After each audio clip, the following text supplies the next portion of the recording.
I'm talking with Richard. Richard, thank you for sharing. Can you give the short version of the long-term-ish kind of struggle with anxiety that you have had? Sure. I mean, my struggles with anxiety probably, date back 20 years, largely, focused around things that probably grew out of relationships with my dad or other authority figures in my life. I think a lot of my anxiety earlier on grew out of dealing with authority figures and not really knowing how to properly understand my own boundaries and my own sense of worth in dealing with authority figures. So I would tend to let that create a lot of anxiety, and that was combated in a variety of ways as I dealt with it over the years. But I think that was probably the initial starting point, just the impact of authority figures in my life. Now, you struggled with this for a long time.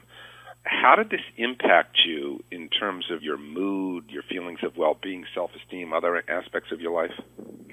In dramatic ways. And when I was first trying to come up with ways of coping with this, I remember, coming out of college is where I probably felt the biggest impact of it, where the anxiety grew and grew over time. And the way I learned to deal with it is I got very much into the positive thinking, self-help movement where I was really trying to just keep myself above water. And I did that through, every motivational technique, you hear about, from affirmations to, programming my subconscious, anything that I can do to kind of stay above the fray. But I always felt like the other shoe can fall at any time. And I felt in many ways I lived a very inauthentic self, why I was trying to battle these things, because I was trying to come off as positive and assertive and in control, where, the dark secret was that I was anything but that. I have two basic questions more for you. With all of the self-help programs you enlisted in and previous therapy, etc., what was the major thing that was not working? Self-acceptance. Self-acceptance. I mean, I would say, that if there's anything that I can stress as being the kind of the opening up the Pandora's box for me, was that you cannot mask these feelings, you cannot overcome, you can't struggle with them, overpower them, try to replace them.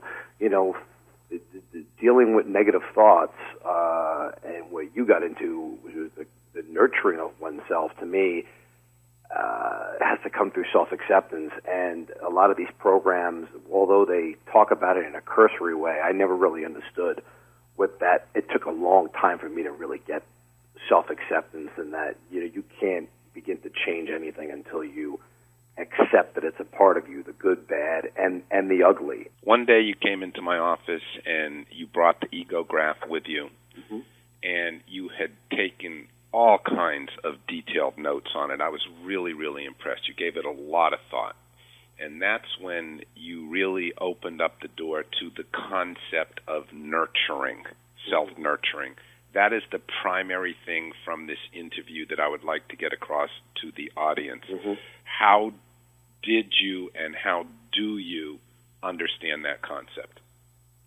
Well, it was funny because I remember when we got into nurturing, we got into that concept, I called you one day and I said, I don't know how to nurture. I don't know how to nurture myself. How do I do it? Because I was so used to being driven by the critical content in my life, and that being, I always thought that was being like a motivator. I was worried that not having that critical driver would make me less effective or make me less motivated. So the idea of turning that around and nurturing was a very, very new thing for me, and it seems so simple, but it's not. It's one of the most difficult concepts I've struggled with, and nurturing to me, when I distill it down to its core, is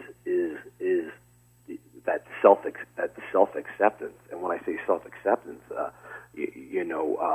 getting in touch with, I would say the things that we are the most disappointed in with ourselves, the things that we can't, hate or self-loathe the most about ourselves, that we struggle with and trying to get rid of desperately. Those measures, trying to get rid of things, struggling with things, that there's a lack of nurture. That to me. Okay, and when you got in touch with those things, what did you do with them? I understood them. I accepted them at the core, meaning I made an agreement with myself that I would no longer beat myself up or bash myself about these things. And it was a very behavioral adjustment for me, because it's very hard to do that initially. It takes a lot of work. It takes a lot of work to understand that you're getting a thought. So let's say whatever thought it might be, you're never going to be able to do this, or whatever whatever thought would hit me, rather than try to suppress it or fight it. I would say, thanks for that mind. I would just thank my mind for that thought and let it go.